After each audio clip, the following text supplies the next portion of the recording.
Hoje a gente presenciou o batismo de umas 5 pessoas na igreja de uns amigos nossos. E para variar, eu fiz Paulinho passar vergonha mais uma vez. Eu choro todo batismo, toda conversão, eu choro igual uma criança. E ele fica, meu Deus, vão achar que tu tá apanhando em casa.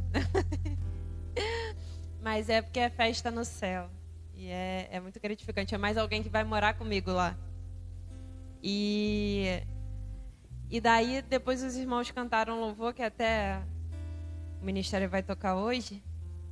E me veio um pouquinho essa história da igreja primitiva, né? Poxa, tem tanto tempo que Deus veio encarnado na Terra e ainda assim hoje a gente vê Ele resgatando pessoas. E isso é muito lindo.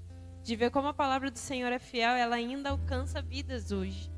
Às vezes a gente fica muito desanimado com o rumo que a igreja do Senhor tem tomado, com o rumo que, enfim, que a falta de valorização do Evangelho, do próprio nome de Jesus. Mas a palavra dele não mudou. Deus não mudou só porque o mundo mudou. Ele continua sendo santo, justo, extremamente amoroso, extremamente bondoso e continua alcançando vidas sim. E me lembrou essa passagem que a gente vai estar lendo, que logo depois que Cristo vem à Terra, faz a obra, anuncia o Evangelho, é morto, é ressuscitado e vai aos céus, e vem o Espírito do Senhor sobre os apóstolos, sobre a igreja da época. E aí começa o ministério dos apóstolos. E aí foi uma época que a igreja cresceu muito, mas a igreja se deteve a permanecer em Jerusalém. Só que a ordem de Deus não era essa. A ordem de Deus é que a igreja fosse para as regiões da Judéia, Samaria, até os confins da terra. Senão não ia chegar aqui, né? A gente estava do outro lado do oceano, alguém tinha que vir. Mas olha só como foram as coisas do Senhor, né? Deus anuncia que é para a igreja se dispersar, mas eles se mantêm em Jerusalém, caindo nas graças do povo, sendo muito amados pela cidade e sendo vistos como boas pessoas, mas aí começa a perseguição. E aí vem a primeira morte em nome de Cristo, que é a de Estevão, que a gente vai estar lendo agora. Ele era diácono, ele era evangelista, ele ficava nos portões anunciando o evangelho, e aí pagaram para algumas pessoas, para alguns judeus, para caluniarem acerca dele. E essas pessoas vão e falam, ele tem falado mal de Moisés, ele tem falado que Jesus vai destruir tudo isso aqui, e que nada demais da lei vale.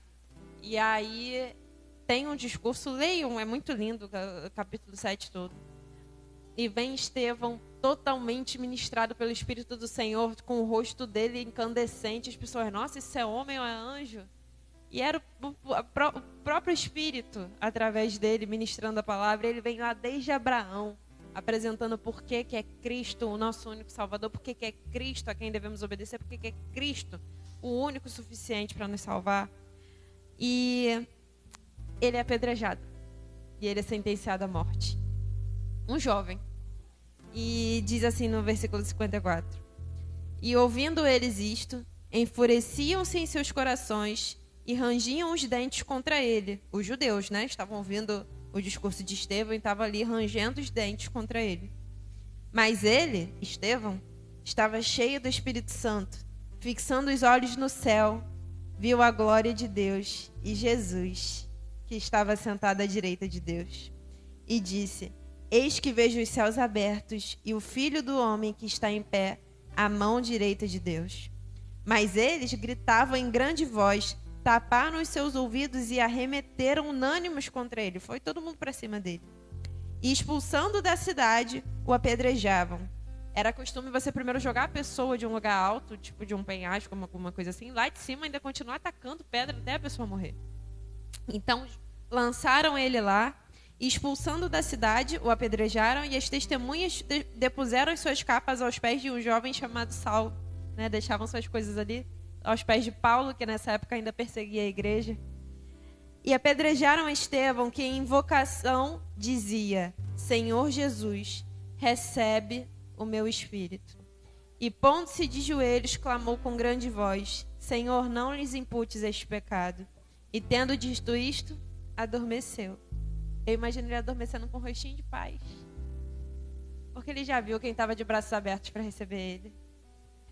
E continua no capítulo 8. E também Saulo, que é Paulo, o grande apóstolo, nessa época, consentiu na morte dele. E fez-se naquele dia uma grande perseguição contra a igreja que estava em Jerusalém. E todos foram dispersos para onde? Para onde Deus mandou.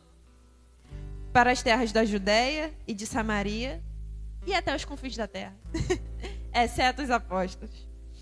E uns homens piedosos foram enterrar Estevão e fizeram sobre ele grande pranto.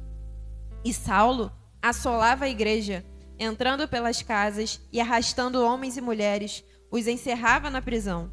Mas os que andavam dispersos iam por toda a parte, fazendo o quê? Com medo, roendo as unhas e se escondendo? Anunciando a palavra. E descendo Filipe à cidade de Samaria, lhes pregava a Cristo. E as multidões unanimamente, ou seja, em conjunto, prestavam atenção ao que Filipe dizia, porque ouviam e viam os sinais que ele fazia. Pois que os espíritos imundos saíam de muitos que os tinham clamando em alta voz. E muitos paralíticos e coxos eram curados. E havia grande alegria naquela cidade. Ironicamente, quando a perseguição começou, foi a época que a igreja mais cresceu. Nessa época, nossos irmãos eram lançados no Coliseu para ser mortos por entretenimento. Não tinha Netflix nessa época. Então, para divertimento do povo, eles eram lançados lá, apostavam em qual cristão ia sobreviver, qual ia morrer. E não tinha pena, era mãe, bebê, criança, todo mundo junto. As cidades de Roma eram acesas com os corpos dos nossos irmãos nos postes. Ali eram ateado fogo e eles literalmente foram a luz na terra, né? Literalmente. Mas como Estevão, eu não tenho dúvidas que eles viam os céus abertos e viam a glória de Deus Pai e Cristo à direita de Deus, falando: vinde a mim, amados de meu Pai. E essa é a nossa esperança. O mundo está muito doido, mas Deus não está doido. Ele não perdeu o controle das coisas. Ele continua sendo santo, ele continua sendo bom, ele continua tendo poder para transformar a vida das pessoas e para salvar o mais perdido aos nossos olhos. Então, que a gente tenha firme essa convicção de fé. Nada pode parar aqueles que andam segundo o nome de Cristo, obedecendo a sua santa vontade, porque é para Ele que trabalhamos. Então, que a gente não tenha medo de fazer aquilo que Deus nos convida a fazer, que a gente não tenha medo de anunciar o Evangelho, porque tem muita gente que, como nós um dia, ainda precisam ser libertas, ainda precisam ser salvas, ainda precisam entender que tem uma casa para voltar, que tem um pai doido para receber e cheio de irmão para abraçar.